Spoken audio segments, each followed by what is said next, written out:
All right, we're going to do a trade recap on yesterday's trade, Thursday, July 9th. Failing trade, failing Supernova yesterday.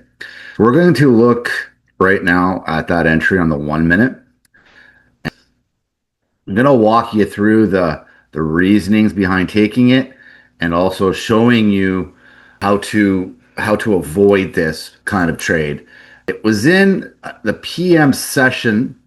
As you can see over here, the first PM macro, some people like to say it's 10 minutes to the hour, but on his webpage, he had updated at one point to quarter two. So in this trade here on the 1 minute, you can see that I took that trade as a supernova entry and I took it when it crossed over the 50 right here.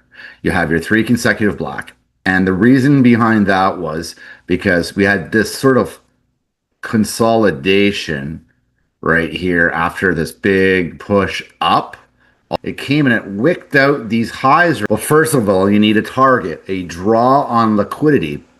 And I'll make a video about liquidity in my next one. So the draw in this case, okay, was this 1 hour fair value gap, which is right here below us. And I'm going to show you on the 1 hour what that looks like. And it also corresponds with taking these lows out. So this was my target right here. Okay, we have, I had a 14 point stop and a 64 point, 62 point target, which are these lows down here. Now, the checklist on this one was that it took these highs out. It took this buy side liquidity right here, and that was my logic for entering that trade with the draw on liquidity here. I also had some other bias that I didn't really wait for, and I'm going to show you the cons of this trade. I'm going to show you this fair value gap on the 1 hour, so you can see where that red arrow is right here. That is where we entered the trade. And the draw, that 1 hour fair value. Now, I had a bit more of a bias than that, and we'll start from the daily and we'll work our way down. Okay, so at the time of this trade right here, we were trading, there was this bullish fair value gap, or actually it was bearish at the time, holding the price up right here for buys, not sells. But we were trading above it at the time. This candle right here, because this is Thursday right here. This candle hadn't closed yet, right? It was just going up and down, and we got in up here. So we were above this bullish fair value gap. So I wasn't in a bullish fair value gap at the time, but the candle hadn't closed yet for confirmation. However, I still wasn't in a bullish fair value gap on the daily, so sells were okay on my bias. Moving down to the 4 hour. At the time of that trade, we were just trading slightly above this bearish 4 hour fair value gap right here. Okay, and that is a 4 hour bullish, a 4 hour buy fair value gap. So this candle hadn't closed yet, but we weren't technically in the 4 hour fair value gap. We were above it. Bit of a mistake. It would have been way better to have let this candle close. Sorry, this candle close first, right? And that was my mistake because it was just, and you can see here it actually filled it and it didn't take the highs out. So we have a daily and a 4 hour fair value gaps that the candles weren't closed yet on the bias. And that's where I made my mistake and jumped the gun, which happens sometimes. Where I made another mistake, indeed, is at 7 o'clock, because we took this trade here at 10:45, right? At 7 o'clock, we filled this fair value gap right here. Well, this one was actually at 8 o'clock. We filled this bearish gap right here. I'll put them in red because they're bearish.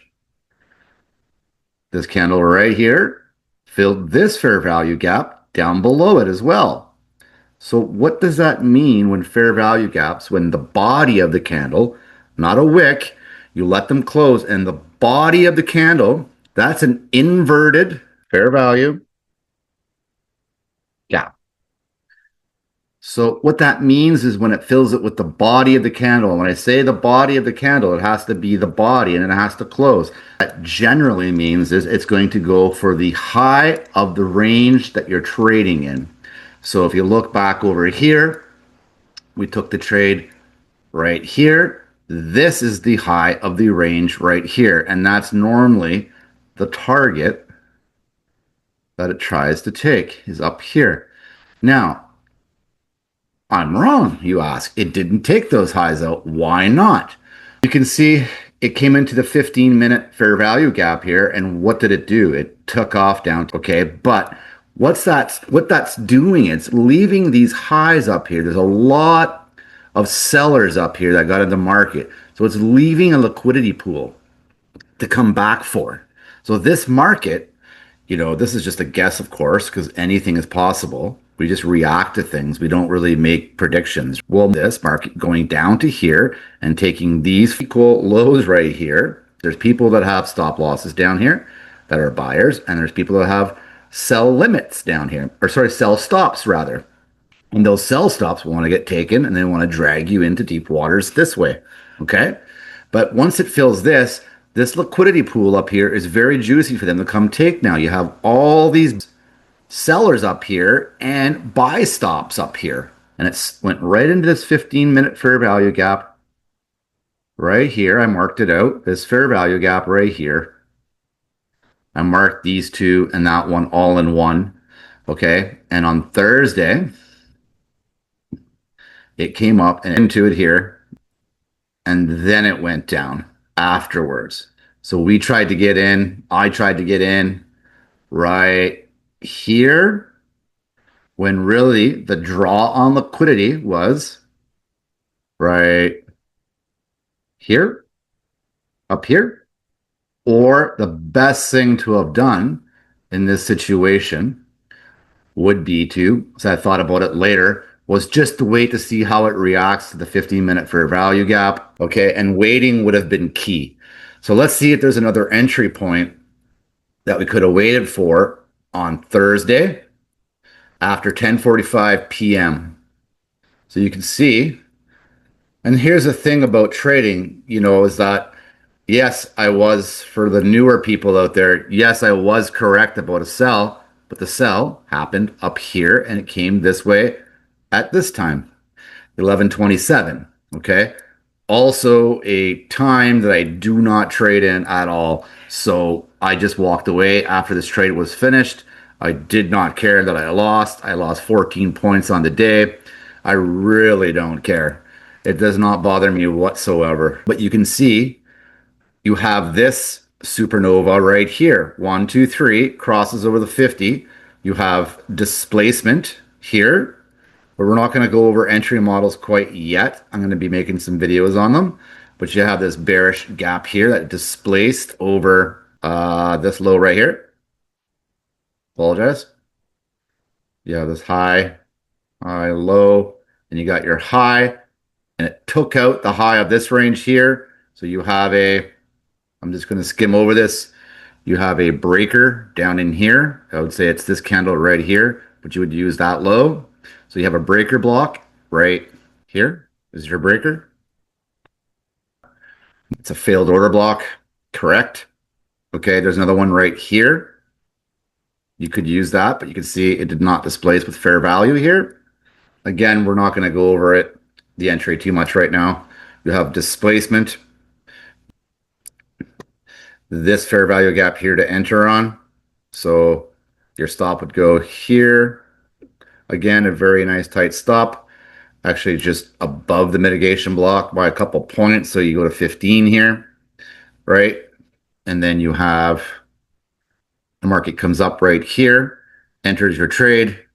And as soon as it breaks these lows, take your stop loss, move it to break even, and target a 1 to 2 or a 1 to 3, which is our 1 hour fair value gap bullish that the price came into right here.